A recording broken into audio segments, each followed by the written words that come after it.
നമസ്കാരം, ന്യൂസ് ടുഡേയിലേക്ക് സ്വാഗതം. ആദ്യം പ്രധാന വാർത്തകൾ. Malabar TMT 500D steel bars. ഉത്തരാഖണ്ഡിൽ തിരിച്ചടിയേറ്റ് കേന്ദ്ര സർക്കാർ. രാഷ്ട്രപതി ഭരണം ഹൈക്കോടതി റദ്ദാക്കി. ഹരീഷ് റാവത്ത് സർക്കാരിന് തുടരാം. വെള്ളിയാഴ്ച വിശ്വാസ വോട്ട് തേടണം. കേന്ദ്ര സർക്കാരിനെതിരെ കടുത്ത പരാമർശങ്ങൾ. ജനങ്ങളുടെ ജയമെന്ന് ഹരീഷ് റാവത്ത്. കേന്ദ്രം അപ്പീൽ നൽകും. വിഭാഗീയതാഭൂതത്തെ തുറന്നുവിട്ട് പ്രമേയ വിവാദം. അഭിപ്രായം പറയുമ്പോൾ ഇടതു നേതാക്കൾ സൂക്ഷിക്കണമെന്ന് VSന്റെ ഉപദേശ പോസ്റ്റ്. വിവാദ പ്രസ്താവന താൻ തിരുത്തിയിട്ടില്ലെന്ന് പിണറായി. LDF വന്നാൽ ആദ്യം ശരിയാക്കുക VSനെ എന്ന് സുധീരൻ. റിപ്പോർട്ടർ അന്വേഷണം. പഞ്ചനക്ഷത്ര ബാറുകളിൽ ലോക്കൽ കൗണ്ടറുകൾ വ്യാപകം. നിയമലംഘനം നടത്തുന്നത് മദ്യനയം നടപ്പായ ശേഷം ബാർ ലൈസൻസ് നേടിയ ഹോട്ടലുകൾ. തെരഞ്ഞെടുപ്പ് കാലത്ത് മദ്യദുരന്തത്തിന് സാധ്യതയുണ്ടെന്ന് രഹസ്യാന്വേഷണ വിഭാഗം. നിയമസഭാ തെരഞ്ഞെടുപ്പിന്റെ വിജ്ഞാപനം നാളെ. നാമനിർദ്ദേശ പത്രിക സമർപ്പണം നാളെ തുടങ്ങും. അവസാന തീയതി ഈ മാസം 29. പ്രചാരണം കൊഴുപ്പിച്ച് സ്ഥാനാർത്ഥികൾ. അഴിമതിക്കെതിരെ DGP ജേക്കബ് തോമസിന്റെ സംഘടന. പ്രഥമ യോഗത്തിൽ പങ്കെടുത്തത് സത്യനന്ദിക്കാടും ശ്രീനിവാസനും അടക്കമുള്ള പ്രമുഖർ. സുരേഷ് ഗോപിയുടെ രാജ്യസഭാംഗത്വം പ്രഖ്യാപിച്ച് രാജീവ് പ്രതാപ് റൂഡി. തീരുമാനത്തിൽ രാഷ്ട്രീയമില്ലെന്ന് സുരേഷ് ഗോപി. പരവൂർ വെടിക്കെട്ട് ദുരന്തത്തിലെ മുഖ്യ കരാറുകാരൻ അറസ്റ്റിൽ. പാരിപ്പള്ളി സ്റ്റേഷനിലെത്തി കീഴടങ്ങിയത് ലൈസൻസിയായ ഭാര്യയ്ക്കൊപ്പം. പശ്ചിമ ബംഗാളിലെ മൂന്നാം ഘട്ട പോളിംഗിൽ 80%-ലധികം വോട്ട്. വോട്ടെടുപ്പിനിടെ വ്യാപകാക്രമം. CPM പ്രവർത്തകർ ബോംബാക്രമണത്തിൽ കൊല്ലപ്പെട്ടു. തെരുവുകളിൽ ചേരിതിരിഞ്ഞ് ഏറ്റുമുട്ടൽ. റിയോ ഒളിമ്പിക്സിന്റെ ദീപശിഖ തെളിഞ്ഞു. തിരിതെളിച്ചത് ഗ്രീക്ക് നടി കത്രീന ലഹു. ഓഗസ്റ്റ് 5-ന് ദീപശിഖ റിയോയിലെത്തും. ന്യൂസ് ടുഡേയിലേക്ക് വിശദമായി. കേന്ദ്ര സർക്കാരിന് കനത്ത തിരിച്ചടി നൽകിക്കൊണ്ട് ഉത്തരാഖണ്ഡിലെ രാഷ്ട്രപതി ഭരണം ഹൈക്കോടതി റദ്ദാക്കി. പുനഃസ്ഥാപിക്കപ്പെട്ട ഹരീഷ് റാവത്ത് സർക്കാർ ഏപ്രിൽ 29-ന് വിശ്വാസ വോട്ട് തേടണം. ഉത്തരാഖണ്ഡിൽ രാഷ്ട്രപതി ഭരണം അനുവദിച്ചാൽ മറ്റെല്ലാ സംസ്ഥാനങ്ങളിലും അതിന് ശ്രമം നടക്കുമെന്ന് കോടതി നിരീക്ഷിച്ചു. വിധി ജനങ്ങളുടെ വിജയമാണെന്ന് മുഖ്യമന്ത്രി ഹരീഷ് റാവത്ത് പ്രതികരിച്ചു. വിധിക്കെതിരെ കേന്ദ്ര സർക്കാർ സുപ്രീം കോടതിയിൽ അപ്പീൽ നൽകും. ഉത്തരാഖണ്ഡിൽ മാർച്ച് 27-ന് രാഷ്ട്രപതി ഭരണം ഏർപ്പെടുത്താൻ കേന്ദ്ര സർക്കാർ ചൂണ്ടിക്കാട്ടിയ കാരണങ്ങൾ തള്ളിക്കളഞ്ഞുകൊണ്ടാണ് ഹൈക്കോടതി ചീഫ് ജസ്റ്റിസ് KM ജോസഫിന്റെ നേതൃത്വത്തിലുള്ള ബെഞ്ചിന്റെ വിധി. മുഖ്യമന്ത്രി ഹരീഷ് റാവത്ത് കുതിര കച്ചവടം നടത്തുന്നുവെന്ന് ആരോപിക്കപ്പെട്ട CDയുടെ ആധികാരികത കേന്ദ്രമന്ത്രിസഭ പരിശോധിച്ചില്ല. രാഷ്ട്രപതി ഭരണം അവസാനത്തെ ആശ്രയമാണെന്ന കാര്യം അംഗീകരിക്കാതെയുള്ള സർക്കാർ തീരുമാനം സുപ്രീം കോടതി വിധിയുടെ ലംഘനമാണ്. ഉത്തരാഖണ്ഡിലെ രാഷ്ട്രപതി ഭരണം അംഗീകരിച്ചാൽ മറ്റ് സംസ്ഥാനങ്ങളിലും സർക്കാരുകൾ അധികാരത്തിൽ വന്ന് 15 ദിവസത്തിനകം മറിച്ചിടാൻ ശ്രമം നടക്കും. ഭരണഘടനയോട് പാപം ചെയ്ത 9 വിമത കോൺഗ്രസ് MLA-മാർ അയോഗ്യരാക്കപ്പെട്ടതിലൂടെ അതിനുള്ള വില നൽകട്ടെയെന്നും കോടതി പറഞ്ഞു. രാഷ്ട്രപതി ഭരണം റദ്ദാക്കിയതോടെ ഹരീഷ് റാവത്തിന്റെ മുഖ്യമന്ത്രി സ്ഥാനം പുനഃസ്ഥാപിക്കപ്പെട്ടു. ഏപ്രിൽ 29-ന് കോൺഗ്രസ് സർക്കാർ നിയമസഭയിൽ വിശ്വാസ വോട്ട് തേടണം. ജനങ്ങളുടെ വിജയമാണ് കോടതി വിധിയെന്ന് ഹരീഷ് റാവത്ത് പറഞ്ഞു. ताकतों की ओर से, शक्तियों की तरफ से, धाराओं की ओर से महामहिम न्यायालय को बहुत बहुत धन्यवाद देना चाहता हूं. ഉത്തരാഖണ്ഡിലും അരുണാചൽ പ്രദേശിലും പ്രതിസന്ധി ഉണ്ടാക്കിയതിന് പ്രധാനമന്ത്രി നരേന്ദ്രമോദി ജനങ്ങളോട് മാപ്പ് പറയണമെന്ന് കോൺഗ്രസ് ആവശ്യപ്പെട്ടു. എന്നാൽ വിധിക്കെതിരെ സുപ്രീം കോടതിയിൽ അപ്പീൽ നൽകാനാണ് കേന്ദ്ര സർക്കാർ തീരുമാനം. വിശ്വാസ വോട്ടെടുപ്പിൽ ഭൂരിപക്ഷം തെളിയിക്കാൻ സർക്കാരിന് കഴിയില്ലെന്ന് BJP നേതാക്കൾ പറഞ്ഞു. വിധിയുടെ പശ്ചാത്തലത്തിൽ എല്ലാ MLA-മാരും ഡെറാഡൂണിലെത്തണമെന്ന് BJPയും കോൺഗ്രസും നിർദ്ദേശം നൽകിയിട്ടുണ്ട്. റിപ്പോർട്ടർ, ദില്ലി. ഈ വിഷയത്തിൽ MP Rajesh MP, advocate Shivan Madathil, മുതിർന്ന മാധ്യമപ്രവർത്തകൻ KVS ഹരിദാസ്, അഡ്വക്കേറ്റ് മുഹമ്മദ് ഷാ എന്നിവരാണ് വിവിധ സ്റ്റുഡിയോകളിൽ നിന്ന് ചർച്ചയിൽ പങ്കെടുക്കുന്നത്. ആദ്യം ശ്രീ MP രാജേഷ്, ഉത്തരാഖണ്ഡ് ഹൈക്കോടതിയുടെ ഉത്തരവ് താങ്കൾ എങ്ങനെയാണ് അതിനെ വിലയിരുത്തുന്നത്? ജുഡീഷ്യൽ ആക്ടിവിസമാണോ അതോ ജുഡീഷ്യൽ ഹൈപ്പർ ആക്ടിവിസമാണോ? കാരണം കഴിഞ്ഞ ദിവസം നമ്മൾ രാഷ്ട്രപതിയുടെ പ്രസ്താവന വായിച്ചിട്ടപ്പോൾ ഒരാഴ്ചയാവുന്നതേ ഉള്ളൂ. അമിതാധികാര പ്രയോഗം, കോടതികളുടെ അമിതാധികാര പ്രയോഗത്തിനെതിരെയുള്ള ഒരു മുന്നറിയിപ്പായിരുന്നു രാഷ്ട്രപതിയുടെ ഒരു പ്രസ്താവന. ആ പ്രസ്താവന വന്ന് ഏതാണ്ട് ഒരാഴ്ചയാവുന്നതേ ഉള്ളൂ ഉത്തരാഖണ്ഡ് ഹൈക്കോടതിയുടെ ഈ ഉത്തരവ്. താങ്കൾ എങ്ങനെയാണ് അതിനെ വിലയിരുത്തുന്നത്?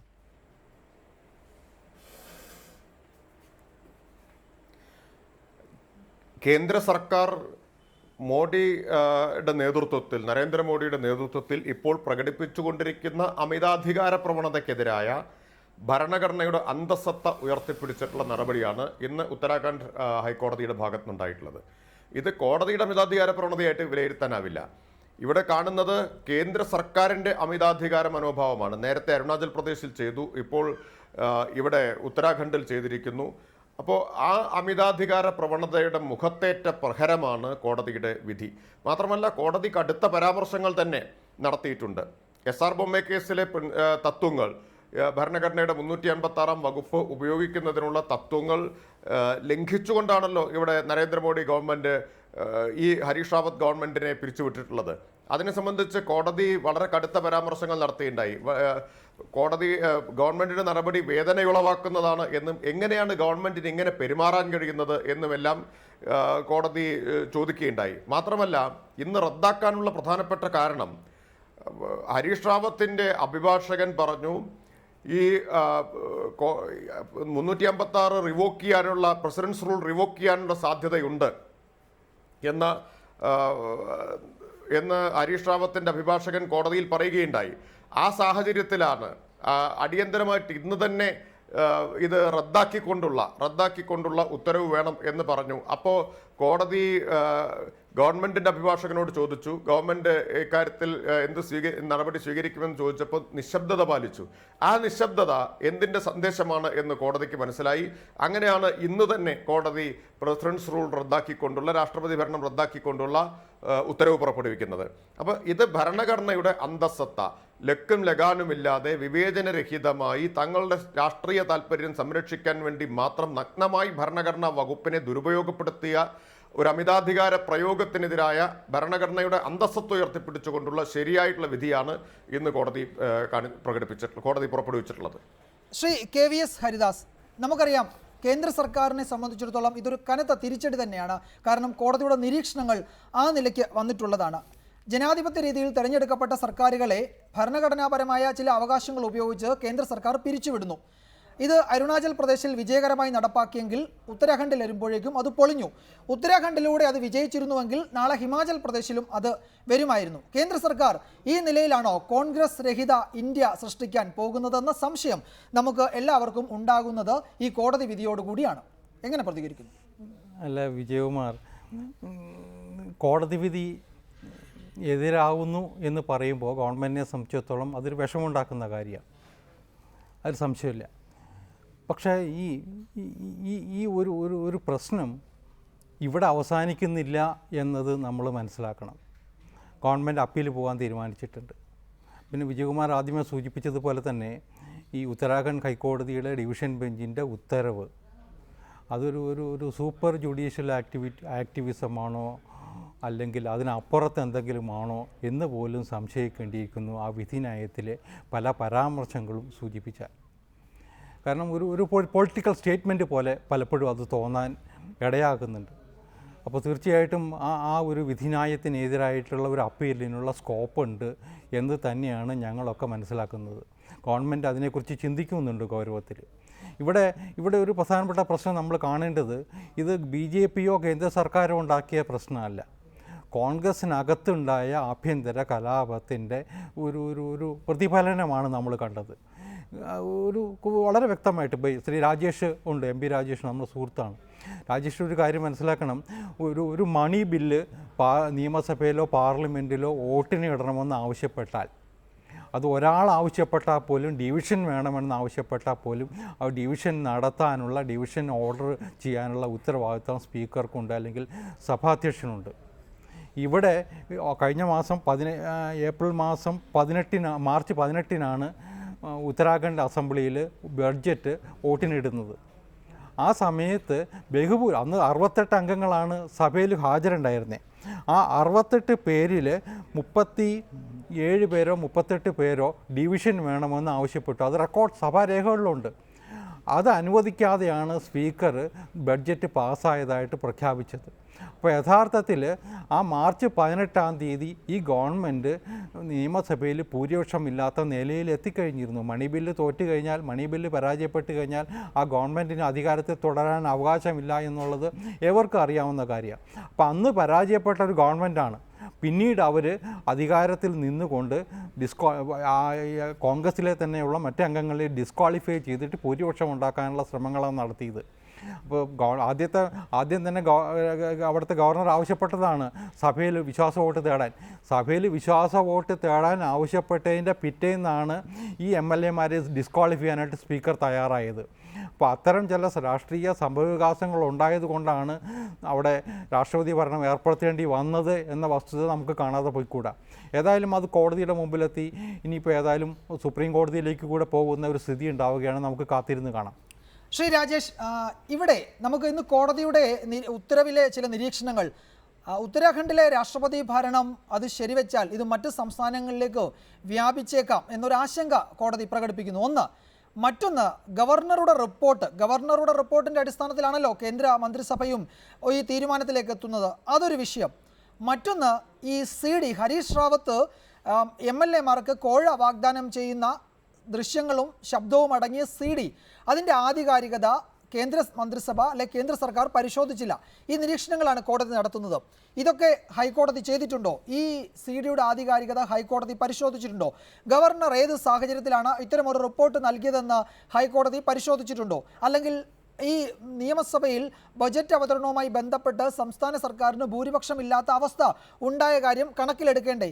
ഇത്തരം വിഷയങ്ങളൊക്കെ പരിഗണിക്കുമ്പോൾ നമ്മൾ SR ബൊമ്മെ കേസിലെ വിധി അത് ജുഡീഷ്യൽ റിവ്യൂ, രാഷ്ട്രപതിയും ഗവർണറും അതുപോലെ നിയമസഭാ സ്പീക്കറും ഒക്കെ ജുഡീഷ്യൽ റിവ്യൂവിന് വിധേയമാണെന്ന ഭരണഘടനാ തത്വം ഊന്നി പിടിച്ചുകൊണ്ടുള്ള SR ബൊമ്മെ കേസിലെ വിധി ഉദ്ധരിക്കുമ്പോഴും ഇത്തരം ചില പ്രശ്നങ്ങൾ ഈ കേസിൽ കാണാതിരിക്കുന്നത് ശരിയാണോ?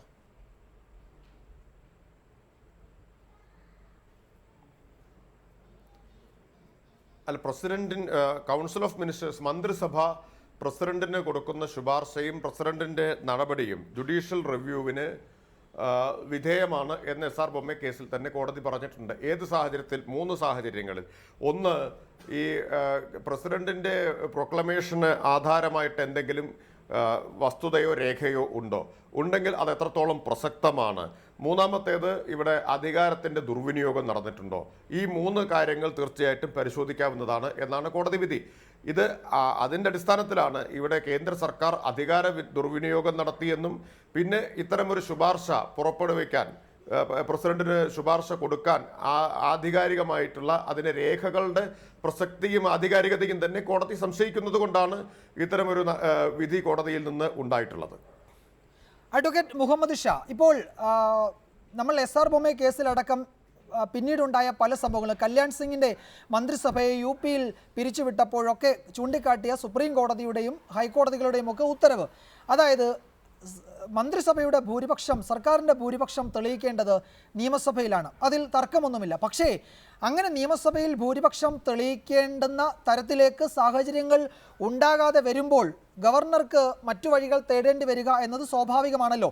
ഇവിടെ മന്ത്രിസഭയുടെ ഭൂരിപക്ഷം തെളിയിക്കേണ്ടതിന് തലേ ദിവസം കുതിരക്കച്ചവടം നടക്കുന്നു എന്നതിന് വ്യക്തമായ തെളിവ് പുറത്തു വരികയും ആ തെളിവ് മുഖവിലക്കെടുത്ത് കേന്ദ്ര സർക്കാർ ഇത്തരമൊരു തീരുമാനമെടുക്കുകയും ചെയ്തു എന്നാണ് കേന്ദ്ര സർക്കാർ സുപ്രീം കോടതി നൈനിറ്റാൾ ഹൈക്കോടതിയിൽ ഇത് സംബന്ധിച്ച വിശദീകരണം നൽകിയിരിക്കുന്നത്. ആ വിശദീകരണം രാഷ്ട്രപതി ഭരണത്തിന് ശുപാർശ ചെയ്യുന്നതിന് മതിയായ കാരണമായി ഇപ്പോഴത്തെ സംവിധാനം അനുസരിച്ച് അംഗീകരിക്കാൻ കഴിയില്ല എന്നാണോ ഹൈക്കോടതി വിലയിരുത്തുന്നത്?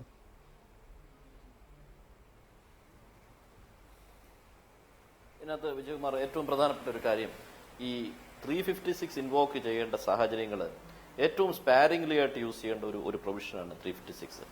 77 നമുക്ക് അടിയന്തരാവസ്ഥയ്ക്ക് ശേഷം ഇതിന്റെ ദുരുപയോഗം, ആ ഒരു ചാപ്റ്ററിന്റെ ദുരുപയോഗം തടയുന്നതിന് വേണ്ടിയിട്ട് ഒരു കമ്മീഷനെ നിയമിച്ചു, സർക്കാരിയ കമ്മീഷൻ. ഈ കമ്മീഷന്റെ ഒരു ഫൈൻഡിംഗ് ഉണ്ട്, 356 ഇൻവോക്ക് ചെയ്യേണ്ട സാഹചര്യങ്ങൾ ഏതാണെന്നൊക്കെ. ആ ഫൈൻഡിങ്ങിന്റെ ഒക്കെ അടിസ്ഥാനത്തിലാണ് SR ബൊമ്മെ കേസിൽ 93 വിധി വരുന്നത്. ആ വിധിയിലാണ് ഇപ്പൊ രാജേഷ് പറഞ്ഞ 3 ക്രൈറ്റീരിയാസ്. ഒരു വളരെ പ്രസിഡന്റ് 356 ഇൻവോക്ക് ചെയ്തതിനെ കോടതിക്ക് വളരെ സിമ്പിൾ ആയിട്ട് ഇന്റർഫിയർ ചെയ്യാവുന്നൊന്നുമല്ല ഞാൻ പറയുന്നത്. കോടതി ഇത് ഇന്റർഫിയർ ചെയ്യേണ്ട സാഹചര്യങ്ങൾ 3 ആ 3 കാര്യങ്ങൾ പറഞ്ഞു. അതിന്റെ റീസൺസ് വേണം, അത് റിലവന്റ് കൺസിഡറേഷൻസ് ആണോ എന്ന് നോക്കണം. മൂന്നാമത്തെ കാര്യം, അതിനകത്ത് മാലഫെഡി ഉണ്ടോ എന്ന് നോക്കണം. ഈ 3 ആസ്പെക്ട്സും നോക്കിക്കൊണ്ട് ഇന്റർഫിയർ ചെയ്യാനുള്ള അധികാരം ഹൈക്കോടതികൾക്കും സുപ്രീം കോടതികൾക്കും ഉണ്ട് എന്ന് SR ബൊമ്മെ കേസിൽ പറഞ്ഞു കഴിഞ്ഞു.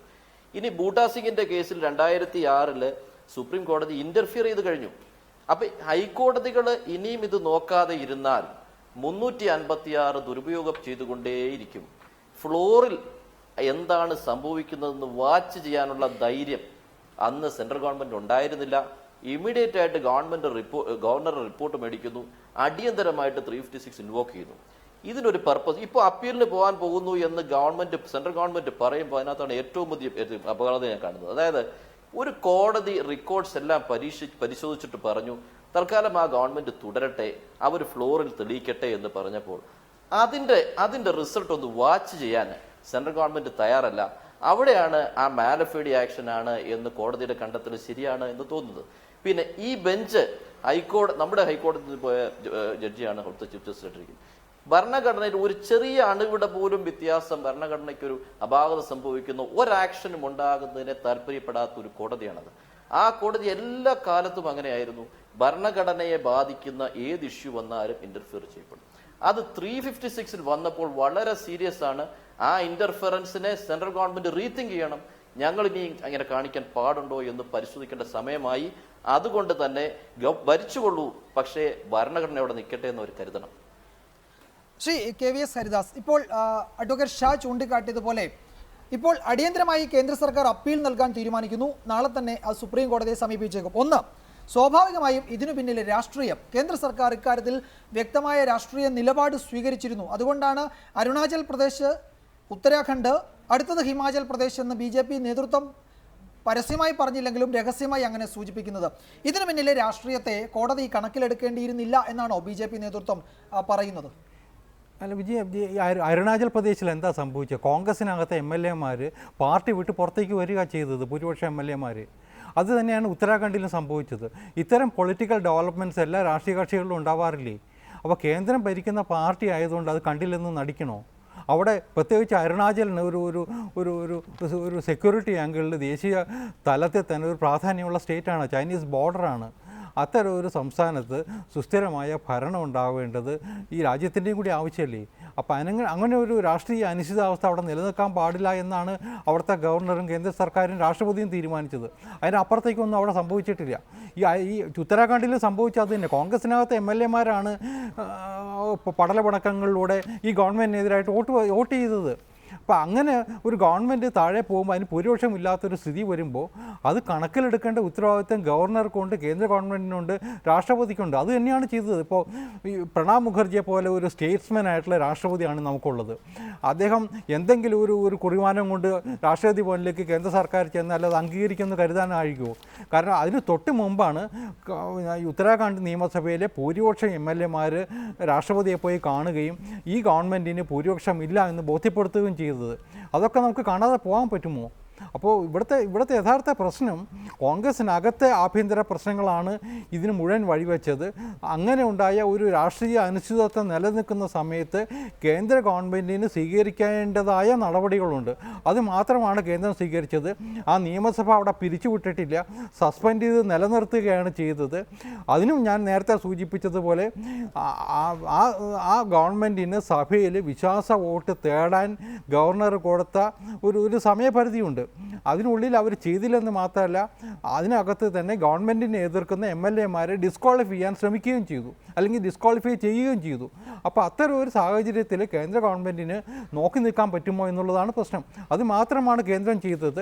തീർച്ചയായിട്ടും അതിനകത്ത് ഇപ്പോൾ ജസ്റ്റിസ് KM ജോസഫിൻ്റെ ഭരണഘടനാ വൈദഗ്ധ്യത്തെക്കുറിച്ചൊന്നും ഞാൻ പറയാൻ ആളല്ല.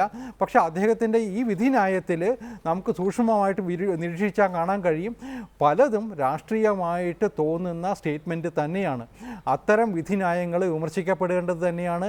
അത്തരം വിധിന്യായങ്ങൾക്കെതിരെ അപ്പീൽ പോകേണ്ടതും തന്നെയാണ്. തീർച്ചയായിട്ടും ഗവൺമെൻറ് അത് സീരിയസ് ആയിട്ട് എടുക്കും എന്ന് തന്നെയാണ് ഞാൻ കരുതുന്നത്. ശ്രീ രാജേഷ്, ഭരണഘടനാ പ്രതിസന്ധി ഒരു സംസ്ഥാനത്ത് ഉണ്ടാകുമ്പോൾ അവിടെ പ്രയോഗിക്കേണ്ട വകുപ്പും അത് പ്രയോഗിക്കാനുള്ള അധികാരവും ഭരണഘടന തന്നെ കേന്ദ്രത്തിന് നൽകുന്നുണ്ട്. അതിൻ്റെ പ്രൊസീജിയർ ഫോളോ ചെയ്യുക, അതിൻ്റെ നടപടിക്രമങ്ങൾ പാലിക്കുക എന്നതാണ് അതിലേറ്റവും പ്രധാനം. അത്തരമൊരു ഘട്ടത്തിലാണ് ഉത്തരാഖണ്ഡിൽ ഇടപെട്ടത് കേന്ദ്ര സർക്കാർ. ഗവർണറുടെ റിപ്പോർട്ടിൻ്റെയും അവിടുന്ന് ലഭിച്ച മറ്റു വിശദാംശങ്ങളുടെയും ഒക്കെ അടിസ്ഥാനത്തിൽ രാഷ്ട്രപതി, നമുക്കറിയാം രാഷ്ട്രപതിക്ക് പ്രണബ് മുഖർജിക്ക് അദ്ദേഹത്തിന് മുന്നിൽ വരുന്ന എല്ലാ രേഖകളുടെയും അടിസ്ഥാനത്തിൽ തീരുമാനമെടുക്കുന്ന ഒരു രാഷ്ട്രപതിയാണ് നമുക്കിപ്പോഴുള്ളത്. ആ നിലയിൽ ലഭിച്ച വിവരങ്ങളുടെയും ഗവർണറുടെ റിപ്പോർട്ടിൻ്റെയും ഏറ്റവും ഒടുവിൽ അവിടെ കുതിരക്കച്ചവടം നടക്കുന്നു എന്ന് വ്യക്തമായ തെളിവിൻ്റെയും അടിസ്ഥാനത്തിലാണ് കേന്ദ്ര സർക്കാർ ഈ നടപടികളാകെ സ്വീകരിച്ചതെന്നാണ് വിശദീകരണം. അത്തരത്തിൽ ഒരു പരിശോധന നടത്തിയ ശേഷം കോടതി ഈ നിലയിൽ അതിനെ കൈകാര്യം ചെയ്തത് ശരിയാണോ എന്നതാണ് ഒന്ന്.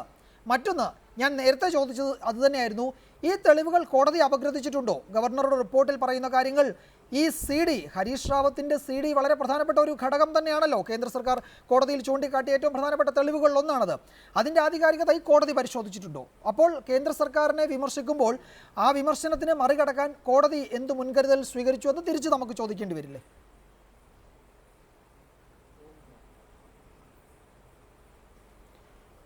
ഒന്ന് രണ്ട് കാര്യങ്ങൾ. ഒന്ന്, ഈ 386 പ്രയോഗിക്കേണ്ടത് ഭരണഘടനാ പ്രതിസന്ധി ഉണ്ടാകുമ്പോഴാണ്, ഭരണപരമായ പ്രതിസന്ധി ഉണ്ടാകുമ്പോഴല്ല എന്ന് കൃത്യമായിട്ട് തന്നെ അംബേദ്കറെ പോലുള്ള ആളുകൾ ചൂണ്ടിക്കാണിച്ചിട്ടുണ്ട്. ഭരണഘടനയുടെ അന്തസത്തയും അതാണ്.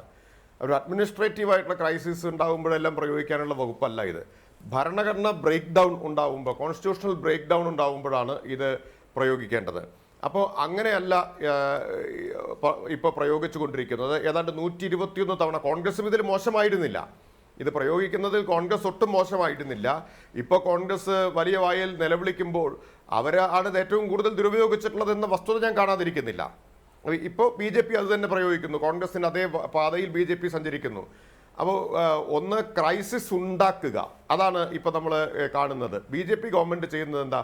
ഇൻസ്റ്റബിലിറ്റി ഉണ്ടാക്കുകയാണ്. അത് അവർ ഒരു മാനുഫാക്ചർ ചെയ്തിട്ടുള്ള ഇൻസ്റ്റബിലിറ്റിയാണ്. ഉത്തരാഖണ്ഡിലും അങ്ങനെയാണ്. അല്ലാതെ വെറുതെ കുറച്ച് MLA-മാർ കോൺഗ്രസ് വിട്ടുപോരുന്നതല്ലല്ലോ. ഇപ്പുറത്ത് പ്രലോഭനം കൊടുത്ത്, പണം കൊടുത്ത് അവരെ വലവീശി പിടിച്ച് ആണ് ഈ ക്രൈസിസ് ഉണ്ടാക്കുന്നത്. എന്നിട്ട് ഈ ഭരണഘടനാ വകുപ്പ് 386 പ്രയോഗിക്കാൻ പറ്റുന്ന തരത്തിൽ കലക്കുക, കുളം കലക്കിയ ശേഷം ഇത് പ്രയോഗിക്കുക എന്നുള്ള തന്ത്രമാണ് BJP അരുണാചലിലും ഇപ്പോൾ ഉത്തരാഖണ്ഡിലും പ്രയോഗിച്ചിട്ടുള്ളത്. അതിനുള്ള തിരിച്ചടിയാണ് ഇപ്പോൾ കിട്ടിയിട്ടുള്ളത്. പിന്നെ ശ്രീ KVS ഹരിദാസ് നേരത്തെ തുടക്കത്തിൽ പറയുകയുണ്ടായി, മണി ബില്ല് പാസ്സാക്കാൻ കഴിയാത്ത സ്ഥിതിയെക്കുറിച്ചൊക്കെ അവിടെ പറയുകയുണ്ടായി. പാർലമെന്ററി സ്ഥാപനങ്ങളോടുള്ള BJP-യുടെ മനോഭാവത്തിന് ധാരാളം ഉദാഹരണങ്ങൾ ഇപ്പോഴും നമ്മുടെ മുമ്പിലുണ്ട്. ഇപ്പോൾ ഈ ഗവൺമെന്റിന്റെ മോഡി വലിയ നാടകം നടത്തിയിട്ടാണല്ലോ പാർലമെന്റിലേക്ക് ആദ്യം വന്നത്. പാർലമെന്റിന്റെ ചവിട്ടുപിടിയിൽ ചുംബിച്ചുകൊണ്ടാണ് വന്നത്. അതിനുശേഷം എടുത്ത നിലപാടെന്താ? ഇപ്പോഴാണ് ആധാർ ബില്ല് രാജ്യസഭയിൽ തങ്ങൾക്ക് ഭൂരിപക്ഷമില്ലാത്തത് കൊണ്ട് രാജ്യസഭയെ ബൈപ്പാസ് ചെയ്യാൻ വേണ്ടി, രാജ്യസഭയെ മറികടക്കാൻ വേണ്ടി ആധാർ ബില്ല് മണി ബില്ലാണെന്ന് വ്യാഖ്യാനിച്ച് അവതരിപ്പിച്ച് പാസാക്കിയവരാണ് ഇപ്പോൾ ന്യായം പറഞ്ഞുകൊണ്ടിരിക്കുന്നത്. രണ്ടാമത്തെ കാര്യം, രാജ്യസഭ തന്നെ വേണ്ട എന്ന് പറഞ്ഞ ആളുകളാണ് BJP. അരുൺ ജെയ്റ്റ്ലിയാണല്ലോ പറഞ്ഞത്. എന്താണ് രാജ്യസഭയുടെ ആവശ്യം? എന്താ കാരണം? BJPക്ക് ഭൂരിപക്ഷമില്ല. BJPക്ക് ഭൂരിപക്ഷമില്ലാത്തതുകൊണ്ട് രാജ്യസഭ ആവശ്യമില്ല എന്നുള്ളതാണ്. കൗൺസിൽ ഓഫ് സ്റ്റേറ്റ് ആണ് രാജ്യസഭ എന്ന് പറഞ്ഞാൽ. നമ്മുടെ ഫെഡറൽ സംവിധാനത്തിൻ്റെ ഏറ്റവും പ്രധാനപ്പെട്ട ഒരു ആധാരശില തന്നെയാണത്. അപ്പോൾ രാജ്യസഭ ആവശ്യമില്ല എന്ന് പറയുന്നവർ പാർലമെന്ററി സ്ഥാപനങ്ങൾ തങ്ങൾക്കെപ്പോൾ അസൗകര്യപ്രദമാവുന്നോ അപ്പോൾ അതിനെ തള്ളിപ്പറയാനും അതിനെ തമസ്കരിക്കാനും അതിനെ അവഗണിക്കാനുമെല്ലാം മടിയില്ലാത്ത ആളുകൾ ഇപ്പോൾ ഉത്തരാഖണ്ഡിൽ പ്രതിസന്ധി ഉണ്ടായി എന്ന് പറയുന്നത് എത്ര പരിഹാസ്യമായിട്ടുള്ള കാര്യമാണ്. പ്രതിസന്ധി ഉണ്ടാക്കി, രാജ്യ താല്പര്യം ബലികഴിച്ച് കുഴപ്പമുണ്ടാക്കി മുതലെടുക്കാൻ നടത്തുന്ന ശ്രമത്തിലാണ് ഇപ്പോൾ കോടതിയിൽ നിന്ന് തിരിച്ചടി കിട്ടിയത്. പിന്നെ രാഷ്ട്രപതിക്ക് അദ്ദേഹത്തിൻ്റെ മുമ്പിൽ വരുന്ന കേന്ദ്ര സർക്കാരിൻ്റെ ശുപാർശയുടെ അടിസ്ഥാനത്തിലെ തീരുമാനമെടുക്കാനാവും. ഗവർണറുടെ റിപ്പോർട്ട്, ഗവർണർ ആരാ? ഗവർണർ BJP ഗവൺമെന്റ് നിയോഗിക്കുന്ന അല്ലെങ്കിൽ അതാത് സമയത്ത് കേന്ദ്ര സർക്കാരിന്റെ ഇംഗിതമനുസരിച്ച് പ്രവർത്തിക്കുന്ന ഗവർണർമാരാണ്. എക്കാലത്തും ഗവർണർമാരെ സംബന്ധിച്ച് വിമർശനങ്ങൾ ഉയർന്നു വന്നിട്ടുണ്ട്. കോൺഗ്രസും അങ്ങനെ തന്നെയാണ് ചെയ്തിട്ടുള്ളത്. ആജ്ഞാനുവർത്തികളും ശിങ്കിടികളും കിങ്കരന്മാരുമാണല്ലോ ഗവർണർമാരായിട്ട് നിയോഗിക്കപ്പെട്ടിട്ടുള്ളത്. അവര് യഥാർത്ഥത്തിൽ ഈ അട്ടിമറിപ്പണി കേന്ദ്ര സർക്കാരുകൾക്ക് വേണ്ടി, കോൺഗ്രസിൻ്റെതാവട്ടെ BJPയുടേതാവട്ടെ, ചെയ്തു കൊടുക്കുകയാണ് അവർ ചെയ്തിട്ടുള്ളത്. ഈ അട്ടിമറി ജോലിയാണ് അവരുടെ പ്രധാനപ്പെട്ട ജോലി എന്നുള്ളത്. അപ്പം അതിന് വലിയ വിശ്വാസ്യതയുടെ പ്രശ്നമൊന്നുമില്ല. പക്ഷേ ഭരണഘടനാപരമായിട്ട് രാഷ്ട്രപതിക്ക് ചെയ്യാൻ കഴിയുന്നത് ഗവർണറുടെ റിപ്പോർട്ടിന്റെ അടിസ്ഥാനത്തിൽ മന്ത്രിസഭ കൊടുക്കുന്ന ശുപാർശ നടപ്പാക്കുക, അംഗീകരിക്കുക എന്നുള്ളതാണ് സാധാരണഗതിയിൽ ചെയ്യാൻ കഴിയുന്ന കാര്യം. അതുകൊണ്ടാണ് ജുഡീഷ്യൽ റിവ്യൂവിനുള്ള അധികാരം അപ്പുറത്തിരിക്കുന്നത്. ഇപ്പൊ രാഷ്ട്രപതി അംഗീകരിച്ചു, അതിനപ്പുറം ഒന്നുമില്ല എന്നാണ് KVS ഹരിദാസിന്റെ വാദമെങ്കിൽ രാഷ്ട്രപതിയുടെ അംഗീകാരമാവാം. ഇവിടെ ഉത്തരാഖണ്ഡ് ഹൈക്കോടതി അത് തള്ളിക്കളയുമ്പോൾ ജഡ്ജിക്കെതിരായിട്ട് ദുരുദ്ദേശപരമായിട്ടുള്ള പ്രസ്താവന പോലും നടത്തുന്നു. അതിനൊക്കെ വലിയ മാനങ്ങളുണ്ട്. പേരെടുത്ത് പറഞ്ഞുകൊണ്ട് KM ജോസഫ് എന്ന് പറഞ്ഞുകൊണ്ട് ശ്രീ KVS ഹരിദാസ് ഇവിടെ പറയുമ്പോൾ അതിനുള്ള ദുരുദ്ദേശം മനസ്സിലാവേണ്ട എല്ലാവർക്കും മനസ്സിലാവാൻ വേണ്ടി തന്നെയാണ് അദ്ദേഹം പറഞ്ഞിട്ടുള്ളതും. നിങ്ങൾ ആലോചിച്ച് നോക്കുക. ആരായാലും ആമിർ ഖാനും സൽമാൻ ഖാനും മാത്രമല്ല, ജഡ്ജിയാണെങ്കിലും ഞങ്ങൾ ഇങ്ങനെയൊക്കെ തന്നെയാണ് കൈകാര്യം ചെയ്യുക എന്നതുകൂടിയാണ് അതിലൂടെ തെളിയിക്കുന്നത്. അപ്പോൾ കോടതി ഇക്കാര്യങ്ങളെല്ലാം പരിശോധിച്ചുകൊണ്ട്, കോടതിയിൽ നീണ്ട വാദങ്ങൾ നടന്നിട്ടുണ്ടല്ലോ. ആ വാദങ്ങളുടെ അടിസ്ഥാനത്തിൽ മുകുൾ റോഹ്തഗി തന്നെയാണല്ലോ ഇതിനെല്ലാം ഉത്തരവാദിയായിട്ടുള്ള ആള്. ശുപാർശയും നിയമോപദേശവും ഒക്കെ സർക്കാരിനെ കൊടുത്തിട്ടുള്ള ആള് മുകുൾ റോഹ്തഗി ആയിരുന്നല്ലോ. അപ്പോൾ കോടതിയിൽ വാദങ്ങൾ നടന്നിട്ടുണ്ട്. ആ വാദത്തിന്റെ അടിസ്ഥാനത്തിലാണ് കോടതി ഇന്ന് ഉത്തരവ് പുറപ്പെടുവിച്ചിട്ടുള്ളത്. നേരത്തെ ഈ ചർച്ചയിൽ പങ്കെടുക്കുന്ന അഭിഭാഷകൻ പറഞ്ഞതുപോലെ എന്തുകൊണ്ടാണ് ഫ്ലോർ ടെസ്റ്റ് നടത്തണം എന്ന കോടതിയുടെ നിർദ്ദേശത്തെ, ബൊമ്മ കേസിലെ ഡയറക്ഷനെ, അതിനെ ഒന്നും ഈ BJP ഗവൺമെന്റ് മാനിക്കാത്തത്? എന്താ ഫ്ലോർ ടെസ്റ്റിനെ ഒരു ഭയപ്പെടാനുള്ള കാരണം എന്താണ്? അപ്പോൾ ഫ്ലോർ ടെസ്റ്റ് ഭൂരിപക്ഷം തെളിയിക്കാൻ ഒരു സഭയിൽ അവസരം കൊടുക്കണം എന്ന SR ബൊമ്മ കേസിലെ പരമപ്രധാനമായിട്ടുള്ള തത്വം, സുപ്രീം കോടതി ആവിഷ്കരിച്ച തത്വം ഇവരെന്തുകൊണ്ട് ഭയപ്പെടുന്നു? എന്തുകൊണ്ട് അത് അട്ടിമറിക്കുന്നു? സഭയിൽ ഭൂരിപക്ഷം തെളിയിക്കാനുള്ള അവസരം കൊടുക്കാതെ തന്നെ എന്തുകൊണ്ട് രാഷ്ട്രപതി ഭരണം അടിച്ചേൽപ്പിക്കുന്നു? അതിലല്ലേ ദുരുദ്ദേശമുള്ളത്? അതിലല്ലേ അധികാരത്തിന്റെ ദുർവിനിയോഗമുള്ളത്?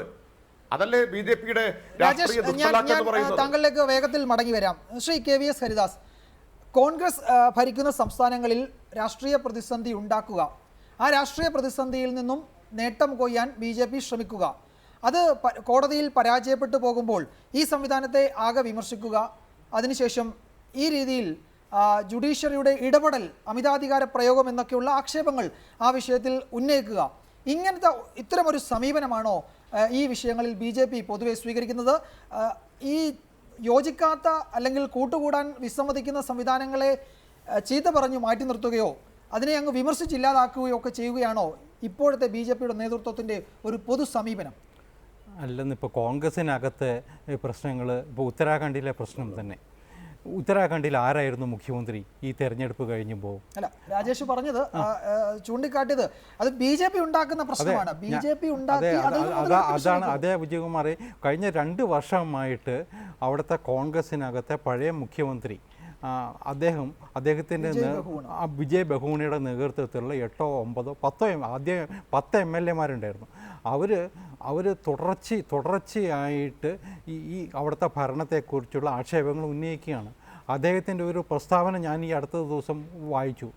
ഞാൻ 12 തവണയോ 13 തവണയോ ഈ കാലഘട്ടത്തിനിടയ്ക്ക് ഡൽഹിയിൽ വന്നു രാഹുൽ ഗാന്ധിയെ കാണാൻ, ഈ പ്രശ്നങ്ങൾ അവതരിപ്പിക്കാൻ വേണ്ടിയിട്ട്. എനിക്ക് 2 മിനിറ്റ് പോലും സമയം അനുവദിച്ച് കിട്ടിയില്ല.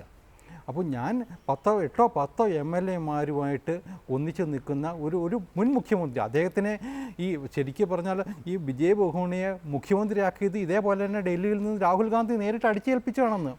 അപ്പോൾ അദ്ദേഹം അത് കഴിഞ്ഞിട്ട് രാഹുൽ ഗാന്ധി കാണാൻ വരുന്ന സമയത്ത് അനുമതി കിട്ടുന്നില്ല. അവസാനം നിൽക്കക്കള്ളി ഇല്ലാതെയാണ് ബഡ്ജറ്റിൻ്റെ വോട്ടിംഗ് സമയത്ത് അവർ ഗവൺമെൻറ്റിനെതിരായിട്ട് വോട്ട് ചെയ്യാൻ തയ്യാറായത്. അപ്പോൾ രാജേഷ് മനസ്സിലാക്കേണ്ടതൊരു കാര്യം, ബഡ്ജറ്റിൻ്റെ സമയത്ത് ബഡ്ജറ്റ് പാസ്സാക്കാൻ കഴിയാത്ത ഒരു ഭരണഘടനാ പ്രതിസന്ധിയാണ് ഉത്തരാഖണ്ഡിൽ ഉണ്ടായിട്ടുള്ളത്. അതുമ്മലാണ് കേന്ദ്ര ഗവൺമെൻറ് നടപടിയെടുക്കാൻ ആഗ്രഹിച്ചതും. അല്ലാതെ ബഡ്ജറ്റ് പാസ്സാക്കാൻ കഴിയാത്ത, ബഡ്ജറ്റ് വോട്ടിനിടുന്ന സമയത്ത് തോറ്റു പോകുന്ന ഒരു സ്ഥിതി ഉണ്ടായാൽ ആ ഗവൺമെൻറ്റിന് അധികാരത്തിൽ തുടരാൻ എന്ത് അവകാശമുള്ളത്? സത്യത്തിൽ രാജേഷിനെ പോലെ അത്രയും കാലത്തെ പാർലമെൻ്ററി എക്സ്പീരിയൻസ് ഉള്ള ഒരാൾ ആ കാര്യത്തെക്കുറിച്ച് പരാമർശിക്കാതിരിക്കുന്നത് ശരിയല്ല. അതിനുള്ള വ്യക്തമായ നിലപാടാണ് അവരൊക്കെ എടുക്കേണ്ടത്. ഇപ്പോൾ ഇവിടെ അത്തരത്തിൽ പരാജയപ്പെട്ട ഒരു ഗവൺമെൻറ്, ഭൂരിപക്ഷം ഇല്ലാതായ ഗവൺമെൻറ്, അതിനുശേഷം കോൺഗ്രസ്സിൽപ്പെട്ട വിമതന്മാരായ MLA-മാരെ ഡിസ്ക്വാളിഫൈ ചെയ്തുകൊണ്ട് ഭൂരിപക്ഷം ഉണ്ടാക്കാൻ ശ്രമിച്ചു. ആ സമയത്താണ് വിജയകുമാർ നേരത്തെ സൂചിപ്പിച്ച പോലുള്ള CD-യും വിലയ്ക്ക് വാങ്ങുന്ന ഇടപാടും ഒക്കെ പുറത്തു വന്നത്.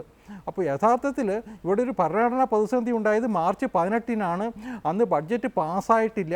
അതുകൊണ്ട് തന്നെയാണ് കേന്ദ്ര സർക്കാർ ഓർഡിനൻസ് മുഖേന ഉത്തരാഖണ്ഡിലെ ബഡ്ജറ്റ് പാസ്സാക്കിച്ചതും. അപ്പോൾ അത്തരം ഒരു രാഷ്ട്രീയ ഭരണഘടനാപരമായ പ്രതിസന്ധി അവിടെ നിലനിന്നിരുന്നു എന്നത് നമുക്ക് കാണാതെ പോകൂടാ. മറ്റൊന്ന് അദ്ദേഹം സൂചിപ്പിച്ചത് KN ജോസഫിനെ കുറിച്ചുള്ള എൻ്റെ പരാമർശമാണ്. ഞാൻ ജസ്റ്റിസ് ജോസഫിനെ വ്യക്തിപരമായിട്ട് വിമർശിക്കുകയല്ല ചെയ്തത്. അദ്ദേഹത്തിൻ്റെ ഇന്നത്തെ ഉത്തരവിൽ രാഷ്ട്രീയമാണെന്ന് തോന്നുന്ന അല്ലെങ്കിൽ രാഷ്ട്രീയപരമായി വിവക്ഷിക്കപ്പെടാവുന്ന ചില പരാമർശങ്ങളുണ്ട്. അത്തരം വിധിന്യായങ്ങളെ വിമർശിക്കാനുള്ള അധികാരം എല്ലാ പൗരനുമുണ്ട്. Judgement is a public document, അതിനെ വിമർശിക്കാനുള്ള അധികാരമുണ്ട്. അല്ലാതെ രാജേഷെ വേറൊരു കാര്യം ഓർക്കുക, അദ്ദേഹത്തിൻ്റെ പാർട്ടിക്കാർ ഇവിടെ ജഡ്ജിമാരെ നാട് കടത്തിയ പാരമ്പര്യമൊക്കെ ഉള്ളതാണ്. അതൊന്നുമല്ല ഞാൻ ചെയ്തത്. ഞാൻ ഉദ്ദേശിച്ചത് ആ ഗവൺമെൻറ് ആ ജഡ്ജ്മെൻറ്റിലുണ്ടായ ചില പരാമർശങ്ങളെ വിമർശിക്കുകയാണ്. അത് തെറ്റാണെന്ന് ചൂണ്ടിക്കാണിക്കാനുള്ള അവകാശമുണ്ട്. അതിനെതിരെ തന്നെയാണ് ഗവൺമെൻറ് കോടതിയിൽ പോവുക എന്നാണ് ഞാൻ വിചാരിക്കുന്നത്. ശരിയാണ്. വിധിന്യായത്തിൻ്റെ വിധിന്യായത്തെ വിമർശിക്കാം, വ്യക്തിഗതമല്ല വിമർശനം എന്നതുകൊണ്ട് നമുക്ക് മറ്റു വിഷയങ്ങളിലേക്ക് കടക്കാം. അഡ്വക്കേറ്റ് ഷാ, ഞാൻ ചോദിക്കുന്നത് ഇതാണ്. രാഷ്ട്രപതിയുടെ ഉത്തരവ് ജുഡീഷ്യൽ റിവ്യൂവിന് വിധേയമാണ്, ശരിയാണ്. നമ്മൾ നേരത്തെ പറഞ്ഞ പല കേസുകളിലും അത് ചൂണ്ടിക്കാട്ടിയിട്ടുമുള്ളതാണ്, അതിൽ തർക്കവുമില്ല. മറ്റൊന്ന്, രാഷ്ട്രപതിക്കും തെറ്റുപറ്റാം. ഇന്നത്തെ ഡൈനിറ്റാൽ കോടതിയുടെ ജഡ്ജ്മെൻറ്റിൻ്റെ വിശദാംശങ്ങളാണ്. രാഷ്ട്രപതിക്കും തെറ്റുപറ്റാം. ആ തെറ്റുപറ്റുമ്പോൾ അത് തിരുത്താൻ, ആ തെറ്റ് ചൂണ്ടിക്കാണിക്കാൻ കോടതിക്ക് അധികാരമുണ്ട്. ഇതാണ് കോടതി പറഞ്ഞിരിക്കുന്ന ഏറ്റവും പ്രധാനപ്പെട്ട നിരീക്ഷണങ്ങളിൽ അല്ലെങ്കിൽ ഉത്തരവിൽ ചൂണ്ടിക്കാട്ടിയിരിക്കുന്ന ഈ രാഷ്ട്രപതി ഭരണം സംബന്ധിച്ചുള്ള അവരുടെ വിലയിരുത്തൽ ഏറ്റവും പ്രധാനമെന്ന് തോന്നുന്നു. നമുക്ക് 2-3 ദിവസം പിറകിലേക്ക് പോകാം. വിധി പറയുമ്പോൾ വികാരങ്ങളെ നിയന്ത്രിക്കണം എന്ന് പറഞ്ഞത് രാഷ്ട്രപതി പ്രണബ് മുഖർജിയാണ്. അത് പറഞ്ഞത് ദേശീയ ജുഡീഷ്യൽ അക്കാദമിയിൽ സുപ്രീം കോടതി ജഡ്ജിമാരുടെ വാർഷിക സമ്മേളനം ഉദ്ഘാടനം ചെയ്യുകയായിരുന്നു രാഷ്ട്രപതി ആ വേദിയിൽ. ആ ഘട്ടത്തിലാണ് ജുഡീഷ്യറി അതിര് വിടരുത്, അമിതാധികാര പ്രയോഗം പാടില്ല തുടങ്ങിയ പരാമർശങ്ങളൊക്കെ നടത്തുന്നത്. നമ്മളിപ്പോൾ കാണുന്ന ജനങ്ങൾ, ഇത് മാധ്യമങ്ങളിൽ റിപ്പോർട്ട് ചെയ്ത് വന്നതാണ് രാഷ്ട്രപതിയുടെ പ്രസംഗം.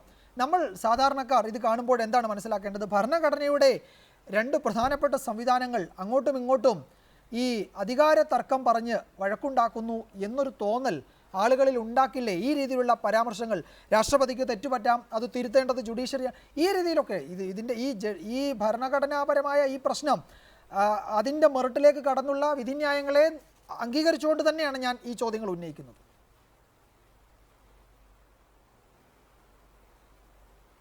അതെ, അതിനകത്ത് വിജയകുമാർ ഒരു കാര്യം പറയാം.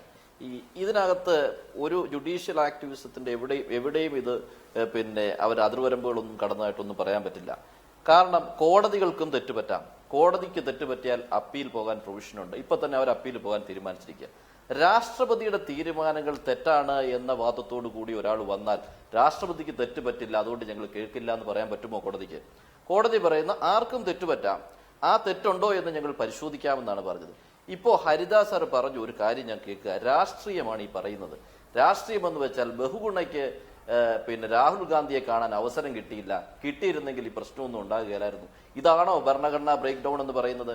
ഇതിനല്ല ഭരണഘടനാ ബ്രേക്ക് ഡൗൺ എന്ന് പറയുന്നത്. അത് വളരെ സീരിയസ് ആയ ജനാധിപത്യത്തിന്റെ മേൽ, സെക്യുലറിസത്തിന്റെ മേൽ ഇന്റേണൽ ഡിസ്റ്റർബൻസ് ഉണ്ടാകുന്ന വളരെ സീരിയസ് കാര്യങ്ങൾക്കാണ് 356 ഇൻവോക്ക് ചെയ്യേണ്ടത്. അല്ലാതെ രാഹുൽ ഗാന്ധിയെ കണ്ടിരുന്നെങ്കിൽ ഇല്ലാതാകുന്ന ഒരു പ്രതിസന്ധി ഒന്നുമല്ല ഭരണഘടനാ പ്രതിസന്ധി. അത്തരത്തിലുള്ള പ്രതിസന്ധികളെയൊക്കെ ഇതിലേക്ക് ഡ്രാഗ് ചെയ്ത് 356 ഇൻവോക്ക് ചെയ്യാൻ പോയാൽ കേരളത്തിലെ ഏത് സംസ്ഥാനത്തിലും ആർക്കും 356 ഇൻവോക്ക് ചെയ്യേണ്ട സ്ഥിതി വരും.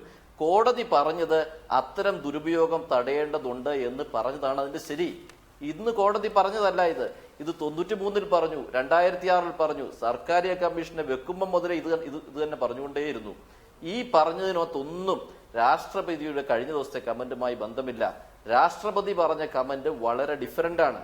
ആ കമന്റ് കോടതികൾ അനാവശ്യമായ കാര്യങ്ങൾ പറയരുതെന്നാണ് പറഞ്ഞത്. ഇവിടെ കോടതി ഒരു അനാവശ്യവും പറഞ്ഞിട്ടില്ല. കോടതി പറഞ്ഞത് നിങ്ങൾ ചലഞ്ച് ചെയ്ത് മുമ്പിൽ വന്നിരിക്കുന്നത് 356ന്റെ പ്രൊക്ലമേഷൻ ആണെങ്കിൽ അത് ശരിയോ തെറ്റോ എന്ന് പരിശോധിക്കാൻ ഞങ്ങൾ പാടില്ല, രാഷ്ട്രപതിയുടെ ഓർഡറാണ്, അതുകൊണ്ട് നിങ്ങൾ പരിശോധിക്കാൻ പാടില്ല എന്ന് പറയരുത് റോത്തകി. അത് ശരിയും തെറ്റുമാകാം, രാഷ്ട്രപതിക്കായാലും പറ്റാം. ഈ കോടതിക്ക് പറ്റിയാൽ നിങ്ങൾക്ക് അപ്പീൽ പോകാം, രാഷ്ട്രപതിക്ക് പറ്റിയാൽ കോടതിയിൽ വന്നേ സാധിക്കൂ. അത് ഞങ്ങൾ ഇൻവോക്ക് ചെയ്യുന്നു എന്നാണ് പറഞ്ഞത്. അതിനകത്ത് രാഷ്ട്രീയമൊക്കെ കലർത്തിയിട്ട് പറയുന്നത് വലിയ തെറ്റാണ്. പ്രത്യേകിച്ച് ഇത്രയും പ്രൊഫൈൽ നിൽക്കുന്ന ഹൈ ലെവൽ പ്രൊഫൈലിൽ എല്ലാവരും ബഹുമാനിക്കുന്ന തരത്തിലുള്ള അത്തരം ജഡ്ജിമാരെ കുറിച്ചൊന്നും അങ്ങനെ പറയാൻ പാടില്ല. അതിനകത്ത് രാഷ്ട്രീയം കലർത്തരുത്. നമുക്കൊരു ഭാഗ്യം ലഭിച്ചു എന്ന് കരുതുക. ഭരണഘടന നിലനിൽക്കുന്നതിന് വേണ്ടി ജുഡീഷ്യറി ഇടപെടുന്നു എന്ന ഭാഗ്യം നമുക്കില്ല. അത് കോൺഗ്രസ് ചെയ്താലും BJP ചെയ്താലും മറ്റൊരു മുന്നണി ചെയ്താലും അത് തെറ്റ് തന്നെയാണ്. അത് തിരുത്തപ്പെടട്ടെ, അതിൽ നമുക്ക് സന്തോഷിക്കാം. അങ്ങനെ ഒരു ആക്ഷേപം BJPക്കുണ്ടോ? ഈ ഉത്തരവ് പറഞ്ഞ ജഡ്ജിയുടെ രാഷ്ട്രീയം അല്ലെങ്കിൽ പശ്ചാത്തലം ഒക്കെ നോക്കി ഈ ഉത്തരവിനെ വിമർശിക്കുക എന്നൊരു അജണ്ട BJPക്കുണ്ടോ? അല്ലെന്ന് ഞാൻ അങ്ങനെ സൂചിപ്പിച്ചിട്ടേ ഇല്ലല്ലോ. ഇപ്പോൾ ജസ്റ്റിസ് KM ജോസഫിനെ കുറിച്ച് അങ്ങനെ ഒരു ആക്ഷേപമുണ്ടെന്ന് ഞാൻ പറയുന്നുമില്ല. പക്ഷേ ഞാൻ പറഞ്ഞത് അദ്ദേഹത്തിൻ്റെ ആ വിധിന്യായത്തിൽ ഇന്നിപ്പോൾ ചില പരാമർശങ്ങൾ കണ്ടാൽ അതൊരു പൊളിറ്റിക്കൽ സ്റ്റേറ്റ്മെൻ്റ് ആണെന്നേ തോന്നുള്ളൂ. അത് വിജയകുമാറിനും തോന്നിയിരുന്നില്ല ആദ്യം ആ റിപ്പോർട്ട് വായിച്ച സമയത്ത് തന്നെ. അത്തരത്തിലുള്ള ഒരു പൊളിറ്റിക്കൽ സ്റ്റേറ്റ്മെൻറ്റ്സ് വിധിന്യായത്തിൻ്റെ ഭാഗമാകാമോ? അതാണ് ഇവിടെയുള്ള ഒരു പ്രശ്നം. എനിക്ക് തോന്നുന്നത് കേന്ദ്രത്തിലുള്ള മന്ത്രിമാരും കേന്ദ്രത്തിലുള്ള മറ്റുള്ള പ്രമുഖ സെക്രട്ടറിമാരും ഒക്കെ അത് പരിശോധിക്കാതിരിക്കുമോ? അവർക്ക് അത് വായിച്ചാൽ മനസ്സിലാക്കാവുന്നേ ഉള്ളൂ. അതൊക്കെ തന്നെയായിരിക്കും അവർ കോടതി പോവുക. പിന്നെ ഞാൻ ആദ്യം പറഞ്ഞത് ഈ ഭരണഘടനാ പ്രതിസന്ധി ഉണ്ടായത് അവിടെ ഒരു രാഹുൽ ഗാന്ധിയെ കാണാൻ അനുമതി കൊടുക്കാത്തത് കൊണ്ടല്ല. ഞാൻ പറഞ്ഞത് അവിടുത്തെ പ്രതിസന്ധി കഴിഞ്ഞ 2 വർഷമായിട്ട് ഉത്തരാഖണ്ഡിലെ കോൺഗ്രസിനകത്തുണ്ടായിരുന്നു. അത് BJP ഉണ്ടാക്കിയ പ്രതിസന്ധിയാണെന്ന് രാജേഷ് പറഞ്ഞതുകൊണ്ടാണ് ഞാനത് വിശദീകരിക്കേണ്ടി വന്നത്. BJP കോൺഗ്രസ് ഭരിക്കുന്ന സംസ്ഥാനങ്ങളിൽ പ്രതിസന്ധി ഉണ്ടാക്കുന്നു എന്നൊരു ആക്ഷേപം ശരിയല്ല. കാരണം പ്രതിസന്ധി ഉണ്ടാക്കുന്നത് കോൺഗ്രസ്സുകാർ തന്നെയാണ് കോൺഗ്രസിനകത്ത്. അതിനെ തുടർന്നുണ്ടാകുന്ന പ്രതിസന്ധിയാണ്. അതിനെ തുടർന്ന് നിയമസഭയിൽ ഭൂരിപക്ഷമില്ലാത്ത ഒരു സർക്കാർ ഉണ്ടായാൽ നടപടി സ്വീകരിക്കേണ്ടത് ഗവർണറുടെ ഉത്തരവാദിത്തമല്ലേ? അതൊരു ഭരണഘടനാ പ്രതിസന്ധിയല്ലേ? ആ സമയത്ത് സ്പീക്കർ ഭൂരിപക്ഷ അംഗങ്ങൾ ഡിവിഷൻ ആവശ്യപ്പെടുമ്പോൾ സ്പീക്കർ അത് ഓവർറൂൾ ചെയ്യും. അതേ സമയത്ത് ബഡ്ജറ്റ് പാസ്സായിട്ട് പ്രഖ്യാപിക്കുകയും ചെയ്താൽ അങ്ങനെ ഒരു ഗവൺമെൻറ്റിന് അവിടെ അധികാരത്തിൽ തുടരാൻ എന്ത് അവകാശമുള്ളത്? അതാണ് യഥാർത്ഥത്തിൽ ഭരണഘടനാ പ്രതിസന്ധി. അത് മാർച്ച് 18 ഉടലെടുത്തതാണ്. അതിനെ തുടർന്നാണ് ബാക്കി സംഭവവികാസങ്ങൾ ഉണ്ടായത്. അത് കാണാതെ പോയിക്കൂടാ എന്നാണ് ഞാൻ പറഞ്ഞത്. കാരണം മാർച്ച് 18 തന്നെ ഈ ഗവൺമെൻറ് വീണതാണ്. അതിനുശേഷം അവർ അധികാരത്തിൽ തുടരുന്നുണ്ടെങ്കിൽ അത് എന്തിൻ്റെയോ സഹായത്താലാണ്. അതിന് സഭയിലെ ഭൂരിപക്ഷാംഗങ്ങളുടെ പിൻബലത്തോടു കൂടിയല്ല. ഇപ്പോൾ കോടതി വിധിയും അതിന് അനുകൂലമായിട്ട് മാറി. അതാണ് ദൗർഭാഗ്യകരം എന്നേ എനിക്ക് പറയാനുള്ളൂ. ശ്രീ MP രാജേഷ്, BJPയുടെ ഔദ്യോഗിക വിശദീകരണവും അതുതന്നെയാണ്, ദേശീയ നേതൃത്വത്തിൻ്റെ വിശദീകരണവും അതുതന്നെയാണ്. ബജറ്റ് പാസ്സാക്കാൻ കഴിയാത്ത ഒരു സർക്കാരിന് അധികാരത്തിൽ തുടരാനുള്ള നിയമപരമായോ ധാർമ്മികമായോ അവകാശമില്ല. അത് നഷ്ടപ്പെട്ടു കഴിഞ്ഞു. പിന്നീട് അത് കാര്യങ്ങൾ കൂടുതൽ സങ്കീർണമാകാതിരിക്കുന്നതിന് വേണ്ടി രാഷ്ട്രപതി ഭരണം ഏർപ്പെടുത്തി. അതിനെയാണ് ഹൈക്കോടതി ഇപ്പോൾ റദ്ദാക്കിയത്. ഞങ്ങൾ മേൽക്കോടതിയിൽ പോകുന്നു. ഇതാണ് BJP ദേശീയ നേതൃത്വത്തിൻ്റെ ഇക്കാര്യത്തിലുള്ള വിശദീകരണം. അതാണ് ശ്രീ KVS ഹരിദാസ് ഇപ്പോൾ ആവർത്തിക്കുകയും ചെയ്തത്.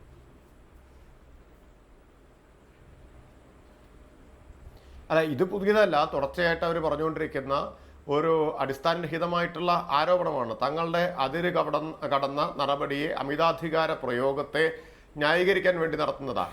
ഇവര് അങ്ങനെയാണെങ്കിൽ ഇവരെന്തിനാണ് ഭൂരിപക്ഷം തെളിയിക്കുന്നതിന് ഭയപ്പെടുന്നത്? ഞാൻ SR ബൊമ്മ കേസിൽ കൃത്യമായിട്ട് കോടതി പറഞ്ഞതാണല്ലോ, സഭയ്ക്കകത്ത് ഫ്ലോറിലാണ് ഭൂരിപക്ഷം തെളിയിക്കേണ്ടത്. അപ്പോൾ ഫ്ലോറിൽ ഭൂരിപക്ഷം തെളിയിക്കാം എന്ന് ഒരു മുഖ്യമന്ത്രി പറയുന്നു. അതിനെന്തുകൊണ്ട് ഇവർ അവസരം കൊടുക്കുന്നില്ല? ഇപ്പോഴും എന്തുകൊണ്ട് അവസരം കൊടുക്കുന്നില്ല? അതിനുള്ള മറുപടി ഇത്രയും സമയമായിട്ടും KVS ഹരിദാസ് പറഞ്ഞില്ല. ഭൂരിപക്ഷം ഇല്ലാത്തൊരു ഗവൺമെന്റ് ആണെങ്കിൽ ഫ്ലോറിൽ തെളിയിച്ചവർ പരാജയപ്പെടട്ടെ. BJPക്ക് ഈ വഴി കേൾക്കേണ്ട കാര്യമില്ലല്ലോ. കേന്ദ്ര സർക്കാരിനും വഴി കേൾക്കേണ്ട കാര്യമില്ല. നിങ്ങൾക്ക് ക്ലീൻ ആയിട്ട് പുറത്തു വരാൻ കഴിയും. നിങ്ങൾ പറഞ്ഞതാണ് ശരി എന്ന് സ്ഥാപിക്കാൻ പറ്റും. നിങ്ങൾ എന്തുകൊണ്ട് ഭയപ്പെടുന്നു? ഇവർക്ക് ഭൂരിപക്ഷം തെളിയിക്കാൻ ഉള്ള അവസരം നിങ്ങൾ എന്തുകൊണ്ട് കൊടുക്കുന്നില്ല? അത് സുപ്രീം കോടതി തന്നെ SR ബൊമ്മ കേസിൽ പറഞ്ഞ ഏറ്റവും പ്രധാനപ്പെട്ട തത്വങ്ങളിൽ ഒന്നാണല്ലോ. ആ തത്വത്തെ നിങ്ങൾ എന്തുകൊണ്ട് മാനിക്കുന്നില്ല? ആ ചോദ്യത്തിന് ഉത്തരവില്ലല്ലോ. അല്ല രാജേഷ് ഇപ്പോഴും പ്രധാനപ്പെട്ട പ്രശ്നത്തിലേക്ക് വരുന്നില്ല. ഒരു മണി ബില്ല് നിയമസഭയിലോ പാർലമെൻറ്റിലോ മണി ബില്ല് അവതരിപ്പിച്ചിട്ട് അത് വോട്ടിങ്ങിൽ ഗവൺമെൻറ് പരാജയപ്പെട്ടാൽ അതിന് പിന്നെ ഇതിന് അവിശ്വാസ പ്രമേയം ഗവൺമെൻറ് അവിടെ രാജിവെച്ചാൽ പറ്റുള്ളൂ. ആ നിമിഷം രാജിവെക്കണ്ടേ? വേറെ എന്ത് ഓപ്ഷൻ ഗവൺമെന്റ് മുമ്പിലുള്ളത്? പിന്നെ വിശ്വാസ വോട്ട് തേടേണ്ട പ്രശ്നം അവിടെ ഉദിക്കുന്നില്ല. പരാജയപ്പെട്ടു എന്ന് നിങ്ങൾ പറയുന്നതല്ലേ? അല്ല, സ്പീക്കറുടെ നടപടി തന്നെയാണ് പ്രശ്നമായത്. അതാണ് ഞാൻ പറഞ്ഞത്. മാർച്ച് 18 ഭൂരിപക്ഷ സഭയിൽ ഹാജരുള്ള ഭൂരിപക്ഷ അംഗങ്ങൾ വോട്ട് ചെയ്ത ബഡ്ജറ്റിനെതിരായിട്ട് വോട്ട് ചെയ്തിട്ടുണ്ട്, കൈപൊക്കി വോട്ട് ചെയ്തിട്ടുണ്ട്. അവിടെ ഡിവിഷൻ അനുവദിക്കുന്നില്ല. ഡിവിഷൻ അനുവദിക്കാത്ത എന്തുകൊണ്ടാണ് രാജേഷിന് അറിയാമല്ലോ. ഒരംഗം പോലും ആവശ്യം എഴുന്നേറ്റ് എന്ന് ഡിവിഷൻ വേണമെന്ന് പറഞ്ഞാൽ ഡിവിഷൻ അനുവദിച്ചല്ലേ പറ്റുള്ളൂ. പാസ്സായത് വോയിസ് വോട്ട് അനുസരിച്ച് പാസ്സാക്കിയെന്നാ പറയുന്നത്. അതെങ്ങനെ അംഗീകരിക്കാൻ പറ്റും? ശബ്ദ വോട്ട് അല്ലെങ്കിൽ ഡിവിഷൻ. അതെ, ഡിവിഷൻ ഒരാൾ ആവശ്യപ്പെട്ടാൽ ഡിവിഷൻ അനുവദിച്ചല്ലേ പറ്റുള്ളൂ. രാജേഷ് പറയൂ അതിന്. അതല്ലേ അതിന്റെ നടപടിക്രമം. അത് അനുവദിക്കാതെ ബഡ്ജറ്റ് പാസ്സായതായിട്ട് വോയിസ് വോട്ട് മുഖേന അപ്പൊ കൂടുതൽ സങ്കീർണമാവുന്നു. ഒരു മിനിറ്റ് വിജയകുമാർ പറഞ്ഞോളൂ. അല്ല, ഇപ്പൊ കൂടുതൽ സങ്കീർണമാവുന്നു. ശ്രീ വിജയകുമാർ പറയുന്നത് സ്പീക്കർ ഡിവിഷൻ അനുവദിക്കാത്തത് കൊണ്ട് സർക്കാരിനെ പിരിച്ചുവിട്ടു എന്നുള്ളതാണ്. അത് അതിനേക്കാൾ വലിയ വളരെ വിചിത്രമായിട്ടൊരു വാദമാണ്. സ്പീക്കറുടെ നടപടി എന്തെങ്കിലും തെറ്റാണെങ്കിൽ അതിന് വേറെ നിലയിൽ കോടതിയെ സമീപിക്കുകയാണ് ചെയ്യേണ്ടത്. അപ്പോ എങ്ങനെയാണ് സർക്കാർ എത്ര ലാഘവത്തോടു കൂടിയാണ് ഈ നടപടി 386 വകുപ്പ് പ്രയോഗിച്ചത് എന്ന് ഒരിക്കൽ കൂടി വ്യക്തമാവുകയാണ്. ഇപ്പൊ ശ്രീ KVS ഹരിദാസ് പറഞ്ഞത് ഡിവിഷൻ കൈപൊക്കി വോട്ട് ചെയ്തു എന്നൊക്കെ പറഞ്ഞ് തെറ്റിദ്ധരിപ്പിക്കരുത് ശ്രീ KVS ഹരിദാസ്. ഒന്നുകിൽ ശബ്ദ വോട്ടിനിടയിൽ ആരെങ്കിലും ഡിവിഷൻ ആവശ്യപ്പെട്ടാൽ ഡിവിഷൻ. അപ്പോൾ ഡിവിഷൻ അനുവദിക്കാത്തതാണ് പ്രശ്നമെന്ന് ഇപ്പോൾ വാദിക്കുന്നു. ഡിവിഷൻ അനുവദിക്കാത്തത് പോലൊരു സഭയിൽ ഡിവിഷൻ അനുവദിച്ചില്ല എന്ന് പറഞ്ഞൊരു സർക്കാരിനെ പിരിച്ചുവിടാൻ പറ്റുമോ? എന്ത് വിചിത്രമായിട്ടുള്ള വാദമാണ് വാദം. സ്പീക്കർക്കെതിരായിട്ട് കോടതിയെ സമീപിക്കാം, സ്പീക്കറുടെ നടപടി ചോദ്യം ചെയ്യാം, അത്തരത്തിലുള്ള കാര്യങ്ങളാണല്ലോ അത് ചെയ്യേണ്ടത്. അതിന് പകരം അതല്ല രാജേഷേ, ഡിവിഷൻ ആവശ്യപ്പെട്ടിട്ട് ഡിവിഷൻ അനുവദിച്ചില്ല എന്ന് പറയുന്നു. പക്ഷേ 38 MLA-മാർ എഴുതി കൊടുത്തു സ്പീക്കർക്ക്, ഞങ്ങൾ ഈ ബഡ്ജറ്റിന് അനുകൂലമായിട്ട് വോട്ട് ചെയ്തിട്ടില്ല. അന്ന് തന്നെ അതനുസരിച്ച് നടപടി എടുക്കണ്ടേ? ഗവൺമെൻറ് പുറത്ത് പോയില്ലേ സ്വാഭാവികമായിട്ട്? വേറെ എന്തോ ഓപ്ഷനാണ് ഗവൺമെൻറ് മുമ്പിലുള്ളത്? അതിന് ശേഷമാണ് അവർ ഈ കുതിര കച്ചവടത്തിനൊക്കെ തയ്യാറായത്. രാഷ്ട്രീയ പ്രതിസന്ധി ഉണ്ടാകുന്നു, ഭരണഘടനാ പ്രതിസന്ധി ഉണ്ടാകും അപ്പം തന്നെയാണ്. അതാണ് പ്രശ്നം. അത് കോടതി തീരുമാനിക്കട്ടെ, സുപ്രീം കോടതിയിൽ വരട്ടെ. കാരണം ഹൈക്കോടതി അതൊന്നും കണക്കിലെടുക്കാതെ. എൻ്റെ ചോദ്യം, സ്പീക്കറുടെ നടപടിയിലാണ് നിങ്ങൾക്ക് ആക്ഷേപമെങ്കിൽ സ്പീക്കറുടെ നടപടിയെ ചോദ്യം ചെയ്യുകയാണ് വേണ്ടിയിരുന്നത്. നിങ്ങൾക്ക് സ്പീക്കർ തെറ്റായ നടപടി സ്വീകരിച്ചു എന്ന് പറഞ്ഞൊരു സർക്കാരിനെ പിരിച്ചുവിടാൻ പറ്റില്ല. അല്ല രാജേഷ്, രാജേഷ് പറഞ്ഞത് ശരിയാ, ഞാൻ സമ്മതിക്കുന്നു. അതെ, നമ്മുടെ ഈ പാനലിലുള്ള അഭിഭാഷകൻ പറഞ്ഞല്ലോ. അല്ല രാജേഷ്, രാജേഷ് പറഞ്ഞ് ഞാൻ സമ്മതിക്കുന്നു.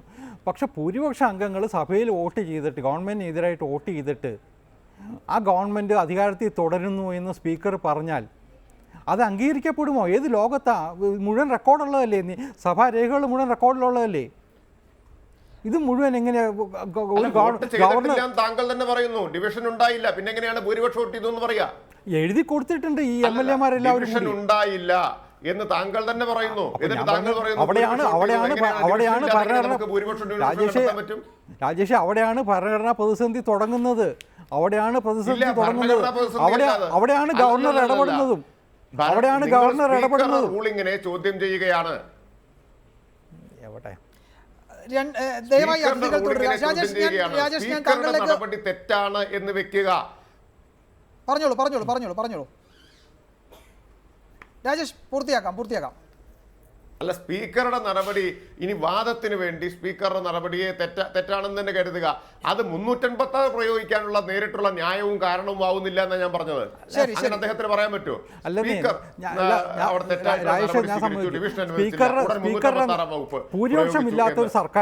ലോക്സഭയിൽ എത്രയോ തവണ സ്പീക്കർ ഡിവിഷൻ അനുവദിക്കാത്ത അനുഭവം ഉണ്ടായിട്ടുണ്ടല്ലോ. അല്ല, ഞാൻ പറഞ്ഞതല്ല, ഭൂരിപക്ഷം ഇല്ലാത്തൊരു സർക്കാരിനെ ഭൂരിപക്ഷം ഉണ്ടെന്ന് സ്പീക്കർ വിധിച്ചാൽ അങ്ങനെ ഒരു ഗവൺമെന്റ് നിലനിൽക്കാൻ കഴിയുമോ? അങ്ങനെ വന്നാൽ അതിൽ ഭൂരിപക്ഷം ഇല്ലാത്തത് നിങ്ങൾക്ക് പറയാനാവില്ല. എങ്ങനെയാണ് ഡിവിഷൻ ഉണ്ടായിട്ടില്ല എന്ന് നിങ്ങൾ തന്നെ പറയുമ്പോൾ പിന്നെ എങ്ങനെ ഭൂരിപക്ഷം ഇല്ലാന്ന് നിങ്ങൾക്ക് പറയാൻ പറ്റുക? ഭൂരിപക്ഷവും ന്യൂനപക്ഷവും തീരുമാനിക്കുന്നത് എപ്പോഴാണ്? വോട്ടെടുപ്പ് ഉണ്ടായാലാണ്. വോട്ടെടുപ്പ് ഉണ്ടായില്ല എന്ന് നിങ്ങൾ തന്നെ പറയുന്നു. ശരി, അഡ്വക്കേറ്റ് ഷാ, നമുക്ക് 1998 അനുഭവം അറിയാമല്ലോ. അന്ന് കല്യാൺ സിംഗ് സർക്കാരിനെ പിരിച്ചുവിട്ടു.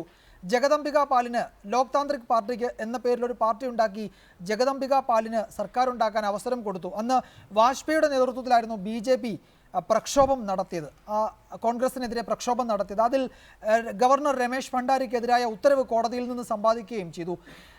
ഇപ്പോൾ കോൺഗ്രസ് ഈ വിഷയത്തിൽ കാണിക്കുന്ന വൈകാരിക പ്രകടനത്തിന് വല്ല ആത്മാർത്ഥതയുമുണ്ടോ? ഏറ്റവും കൂടുതൽ തവണ ഈ ഭരണഘടനാ വകുപ്പ് ഉപയോഗിച്ച ഒരു പാർട്ടി കൂടിയാണ് കോൺഗ്രസ്. അന്ന് അംബേദ്കർ ഭരണഘടനാ നിർമ്മാണ സഭയിൽ ഇതൊരു ഡെഡ് ലെറ്റർ എന്ന മട്ടിലായിരുന്നു അദ്ദേഹത്തിൻ്റെ പ്രസംഗം. അതൊക്കെ നമ്മൾ നിരവധി തവണ പറഞ്ഞിട്ടുള്ളതായതുകൊണ്ട് അതിൻ്റെ വിശദാംശങ്ങളിലേക്ക് ഞാൻ പോകുന്നില്ല. കോൺഗ്രസിൻ്റെ ഇപ്പോഴത്തെ ഈ നിലപാടിൽ എന്തെങ്കിലും ആത്മാർത്ഥതയുണ്ടോ? ഇത് ഏറ്റവും കൂടുതൽ ദുരുപയോഗം ചെയ്ത ഒരു പാർട്ടി എന്ന നിലയിൽ കൂടി.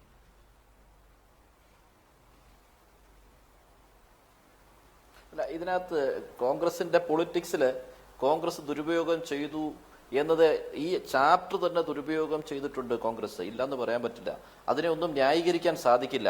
പക്ഷേ ഇവിടെ പ്രശ്നം ഭരണഘടനയുടെ അടിസ്ഥാന തത്വങ്ങൾ നിലനിൽക്കണോ വേണ്ടയോ എന്ന ഒരു പൗരന്റെ അവകാശമാണ്, ഇവിടുത്തെ ജനങ്ങളുടെ ആവശ്യമാണ്. അത് ഇല്ലാതാകുന്ന തരത്തിലുള്ള പ്രവർത്തനം കോൺഗ്രസ് ചെയ്തിട്ടുണ്ടെങ്കിൽ അത് തെറ്റ് തന്നെ. അതിന് കോൺഗ്രസ് ചെയ്ത തെറ്റ് കോൺഗ്രസ് സമ്മതിക്കേണ്ടി വരും. അത് തന്നെ BJP ആവർത്തിച്ചാൽ അതും തെറ്റ് തന്നെ.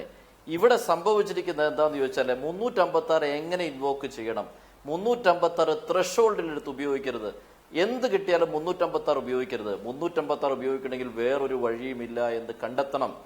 അതായത് 356 ഉപയോഗിക്കാതിരിക്കാൻ എന്താണ് മാർഗമെന്ന് ഗവർണർ നോക്കണം. എന്നിട്ട് ഉപയോഗിച്ചേ മതിയാവൂ എന്ന സാഹചര്യം ഉണ്ടെങ്കിൽ അതിനുള്ള റീസൺസ് എല്ലാം കൊടുക്കണം. എന്നിട്ട് ചർച്ച ചെയ്യണം. സെൻട്രൽ ക്യാബിനറ്റ് ചർച്ച ചെയ്ത് പ്രസിഡന്റ് കൺവിൻസ്ഡ് ആകുന്ന റീസൺസ് വേണം. അതൊന്നും ഇവിടെ ഇല്ല എന്നാണ് ഡിവിഷൻ ബെഞ്ച് പറഞ്ഞിരിക്കുന്ന ഉത്തരാഞ്ചലിൽ. ആ പറഞ്ഞതിൽ ഒരു അപാകതയുമില്ല. ആ പറഞ്ഞതിനെ അംഗീകരിച്ചുകൊണ്ട് ഒറ്റ പ്രശ്നമേ ഉള്ളൂ, ഫ്ലോർ ടെസ്റ്റ് ഒന്ന് നടത്തിക്കോട്ടെ. നടത്തിയതിന് ശേഷം വീണ്ടും പ്രതിസന്ധിയാണോ ആക്ഷൻ എടുക്കാം. ആ ഫ്ലോർ ടെസ്റ്റ് നടത്താൻ പാടില്ല എന്ന് പറയുന്നത് ബൊമ്മൈ കേസിന് വിരുദ്ധമാണ്. അത് ഇനി സുപ്രീം കോടതിയിൽ 9 അംഗ ബെഞ്ചിന്റെ വിധിയാണ്. ആ വിധിക്ക് വിരുദ്ധമായ ഒരു ആക്ഷൻ നടത്തി അത് നടത്താൻ പാടില്ല, അതുകൂടെ ചെയ്തുകൊള്ളൂ എന്നേ പറഞ്ഞിട്ടുള്ളൂ. ഇൻ എഫക്ട് അത് കോൺഗ്രസ് ചെയ്താലും തെറ്റ്, BJP ചെയ്താലും തെറ്റ്. ഇപ്പോൾ BJP ഭരിക്കുന്നത് കൊണ്ട് BJP കുറ്റപ്പെടുത്തേണ്ടി വരുന്നു. ഇത് ചെയ്തിരുന്നത് കോൺഗ്രസ് ആയിരുന്നെങ്കിലും തെറ്റ് തന്നെയാണ്. നമുക്കൊക്കെ ഏറ്റവും പരമപ്രധാനം ലോകത്ത് ഏറ്റവും അധികം വിലമതിക്കുന്ന ഒരു ഭരണഘടനയുള്ള രാജ്യത്ത് ജീവിക്കുക. നമ്മൾ ഏറ്റവും വലിയ ജനാധിപത്യ രാജ്യത്ത് ജീവിക്കുന്നവരാണ് നമ്മൾ. നമ്മുടെ അവകാശങ്ങളാണ് ഇതൊക്കെ. ഒരു ജനാധിപത്യത്തെ കശാപ്പ് ചെയ്യുന്ന രീതിയിൽ ഒരു ഒപ്രസീവ് പവർ സെൻട്രൽ ഗവൺമെന്റ് ഏറ്റെടുക്കാൻ പാടില്ല. ഇതൊരു ഫെഡറൽ സിസ്റ്റമാണ് നമുക്കിവിടെ ഫോളോ ചെയ്യുന്നത്. അത് എടുക്കുമ്പോൾ കോടതി ഇന്റർഫിയർ ചെയ്യുന്നതിൽ അപാകതയില്ല എന്നാണ് ഞാൻ പറയുന്നത്. കോൺഗ്രസ് അതിനുവേണ്ടി പറയുന്നതിൽ തൽക്കാലം കോൺഗ്രസ് ഇത്രയും കാര്യം ചെയ്ത സ്ഥിതിക്ക് ആ പറയുന്നതിന് പ്രത്യേകിച്ച് ആത്മാർത്ഥതയുണ്ടോ എന്ന് ചോദിച്ചാൽ അത് രാഷ്ട്രീയമായി ചോദിക്കേണ്ട ചോദ്യമാണ്. അതിന്റെ ആത്മാർത്ഥതയേക്കാൾ ഇനിയെങ്കിലും ഇത് ഉപയോഗിക്കില്ല അനാവശ്യമായി എന്ന് കോൺഗ്രസ് തീരുമാനിക്കണം. അതിനൊരു പുനർവിചിന്തനത്തിന് ഒരു അവസരമാക്കി മാറ്റണം.